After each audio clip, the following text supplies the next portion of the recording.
நகைக்கடனுக்கு புதிய கட்டுப்பாடு விதித்திருக்காங்க ஆர்பிஐ. இதை பற்றி இந்த வீடியோவில் டீட்டெயிலாக பார்க்கலாம். நகைக்கடன் பார்த்திங்கன்னா பெரும்பாலான மக்களுக்கு ஒரு வரப்பிரசாதம்னே சொல்லலாம்.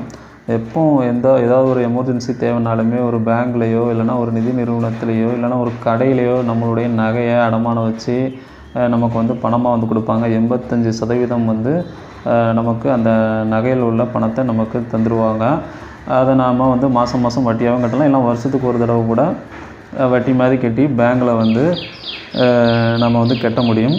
ஆனால் பழைய விதிமுறைகள் எப்படி வச்சுருந்தாங்கன்னா, ஒரு வருஷத்துக்கு ஒரு தடவை பார்த்திங்கன்னா நம்ம புதுப்பிக்கணும், அப்படி இல்லைனா திருப்பிக்கலாம் நம்மளுடைய நகையை. ஒரு வருஷத்துக்கு ஒரு தடவை பார்த்திங்கன்னா வட்டி கட்டி மட்டும் நம்ம மறு அடகு வச்சுக்கலாம். அதனுடைய அந்த நகைக்கான கூலியும் சேர்த்து நாம் கட்ட வேண்டியது இருக்கும். இது வங்கிகளுக்கு பெரிதும் லாபமாக இருந்தது.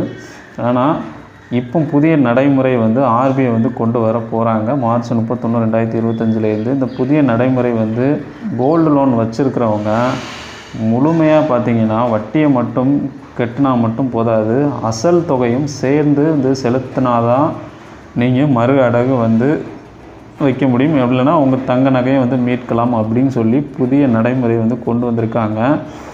இந்த செய்தி மக்களிடையே பார்த்திங்கன்னா பெரும் அதிர்ச்சி தான் ஏற்படுத்தியிருக்குன்னு நாம் சொல்லணும். ஏன்னா பாமர மக்களுக்கு இது பெரிதும் ஒரு சோகத்தை சோகமான ஒரு செய்தி தான். நகைக்கான வட்டியை மட்டும் கட்டினா ஓரளவுக்கு பார்த்திங்கன்னா நம்ம சமாளிக்கலாம். ஆனால் உண்மையிலே இந்த மாதிரி அசலையும் சேர்த்து கட்டுறது எல்லாராலையும் முடியாது. அப்படியும் கட்டுற மாதிரி இருந்தால் நம்ம வெளியில் வட்டிக்கு தான் வாங்கி கட்டணும். ஏழை எளிய மக்கள் இல்லைனா லோன் வாங்கி தான் வேறு எங்கேயாவது கடன் வாங்கி தான் நாம் அதை கட்டுற மாதிரி இருக்கும். ஏன்னா கடன் வாங்க முடியாத காரணத்தினால தான் நாம் அந்த நகையை அடமானம் வச்சு நம்ம வைக்கிறோம். இப்படி இருக்கிற சூழலில் இந்த மாதிரி ஒரு புதிய விதிமுறை கொண்டு வந்தது ஆர்பிஐ. மக்களிடையே பார்த்திங்கன்னா கடுமையான மன உளைச்சலுக்கு ஆளாகி இருக்குது. இதுக்கு இந்த புதிய நடைமுறை பார்த்திங்கன்னா மக்களிடையே குழப்பத்தை தான் ஏற்படுத்தியிருக்குன்னு சொல்லணும்.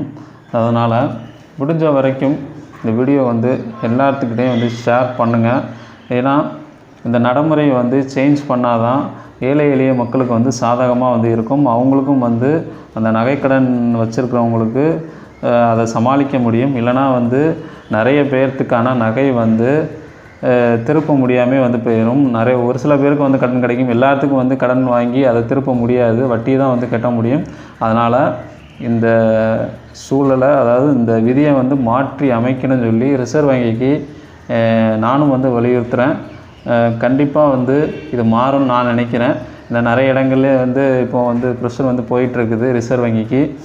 இந்த புதிய நடைமுறையை மாற்றி பழைய விதியை கொண்டு வரணும் என்னோடய சைட்லேருந்து நான் சமர்ப்பிக்கிறேன். ஏழை எளிய மக்களுக்கு இந்த செய்தி பெரிய அதிர்ச்சிக்குள்ளான ஒரு செய்தி தான். கண்டிப்பாக அந்த விதியை மாற்றி அமைக்கணும். ஸோ நானும் என்னுடைய ஒரு வேண்டுகோளை முன்வைக்கிறேன். ஸோ இந்த வீடியோ அதிகமாக ஷேர் பண்ணுங்கள் எல்லாத்துக்கும். ஸோ வீடியோ பற்றிய கருத்துக்களை கமெண்ட் பாக்ஸில் தெரிவிங்க. வீடியோ பிடிச்சிச்சின்னா லைக் பண்ணுங்கள், ஷேர் பண்ணுங்கள், கமெண்ட் பண்ணுங்கள். மறக்காமல் நம்ம தமிழ் கிரியேஷன் யூடியூப் சேனலை சப்ஸ்கிரைப் பண்ணிக்கோங்க. நன்றி.